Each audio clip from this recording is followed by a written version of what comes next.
Counter terrorism. ఇప్పుడు మీరు అన్నారు ఇజ్రాయెల్ పాలస్తీనాను అటాక్ చేసిన వెంటనే సరే పాలస్తీనా వాళ్ళు వీళ్ళు బంధించిన ఇజ్రాయెల్ రంగంలో దిగింది. కానీ మనం ఆ విధంగా అంత ఫాస్ట్ గా నీ జర్క్ రియాక్షన్ ఎందుకు మనం చేయలేకపోతున్నాం అంటే మనము Israel Palestine in terms of week వాళ్ళ కెపాసిటీ అంతే అంటే ఇంకోటి ఏంటంటే అంటే భరత్ గారు మనం చాలా క్యాలిబ్రేటెడ్ గా స్ట్రాటజిక్ గా చాలా సాలిడ్ గా కొడదామనే ఆలోచనతో ఒక 48 hours తీసుకున్నామండి. సో పాక్ ఆక్యుపైడ్ కాశ్మీర్ని నేను 100% నేను చెప్తున్నానండి భరత్ గారు, పాక్ ఆక్యుపైడ్ కాశ్మీర్ని 100% దాంట్లో ఉన్న టెర్రరిస్ట్ క్యాంప్స్ని సంపూర్తిగా లిక్విడేట్ చేస్తున్నాము, ఎలిమినేట్ చేస్తున్నాము. పాక్ ఆక్యుపైడ్ కాశ్మీర్లోకి 100% మన సేనలు వెళ్తున్నవి, ఆర్మీ కానీ ఎయిర్ ఫోర్స్ కానీ ఆల్రెడీ 100% మీరు చూస్తారు. ఇప్పుడు ఈసారి మనము పాక్ ఆక్యుపైడ్ కాశ్మీర్ వదలము, మళ్ళీ అది అంతర్భాగం కావాల్సిందే.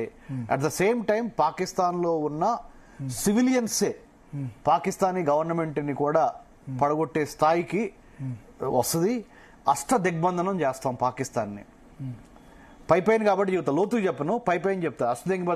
అష్టదిగ్బంధనం అంటే 8 వైపుల నుంచి పాకిస్తాన్ని మనం ముట్టడి చేస్తాం. ఆర్థికంగా, రాజకీయంగా, ట్రాన్స్పోర్టేషన్ పరంగా, మన కోస్టల్ సీపోర్ట్, తర్వాత ఏరోస్పేస్, తర్వాత సైబర్ స్పేస్, ఇవన్నీ స్పేసెస్ లో పాకిస్తాన్ని మనము తప్పనిసరిగా అష్టదిగ్బంధనం చేస్తాం. ఇప్పుడు వాళ్ళు ఎయిర్ స్పేస్ క్లోజ్ చేశారు, మనం దానివల్ల మనకేమైనా ఇంపాక్ట్ ఉంటుందా? మనము వాళ్ళ కంట్రీ మీదకి ఇప్పుడే వెళ్ళాం. మనం వెళ్ళేది టెర్రరిస్ట్ క్యాంప్స్ మీదకి వెళ్ళిపోతాం ఫస్ట్. ఎందుకంటే ఆర్మీ యొక్క ప్రోద్బలంతో టెర్రరిస్టులు వచ్చారు కానీ ఆర్మీ రంగంలోకి దిగలేదు కాబట్టి, ఇది పాకిస్తానీ ఆర్మీ. మనం కూడా అలానే మన టెర్రరిస్ట్ క్యాంపులనే కొడటానికి ప్రయత్నం చేస్తాం. First phase 1. phase 2, if we find any evidence in the days to come, ఏదైనా సాక్ష్యాధారాలు దొరికితే పాకిస్తానీ ఆర్మీ కానీ ఐఎస్ఐ కానీ Pakistan inter service intelligence agency కానీ, అప్పుడు వార్ బిట్వీన్ టూ స్టేట్స్ అవుద్ది. Pakistani state versus Indian state అవుద్ది. పోద్దా అక్కడ వరకు పోద్దా? వెయిట్ చేయాలి. అదే 48 hours లో మనకు దొరికే. వాజ్పేయి టైంలో కూడా 2002లో అప్పుడు కూడా పార్లమెంట్ మీద దాడి జరిగినప్పుడు దాదాపు చాలా అప్పుడు వెళ్ళింది, మళ్ళీ ఆగిపోయింది. కానీ దానికన్నా ఇది దారుణం. ఇక్కడ పబ్లిక్ సెంటిమెంట్ భారతదేశంలో ఇప్పుడు ప్లస్ ప్రపంచం మొత్తం ఏం అర్థం చేసుకుందంటే, Pakistan is initiating terrorism, conducting terrorism, sponsoring terrorism. Pakistan ఈ మూడిటికి, అంటే పాకిస్తానీ పీపుల్, సివిల్ సొసైటీ కాదు, Pakistani government, Pakistani army, Pakistani ISI, సగటు పాకిస్తాన్ లో ఉన్న సగటు పేదవాడు, భారతదేశంలో ఉన్న సగటు పేదవాడి చరిత్ర ఒకటే, రెండు కథ ఒకటే.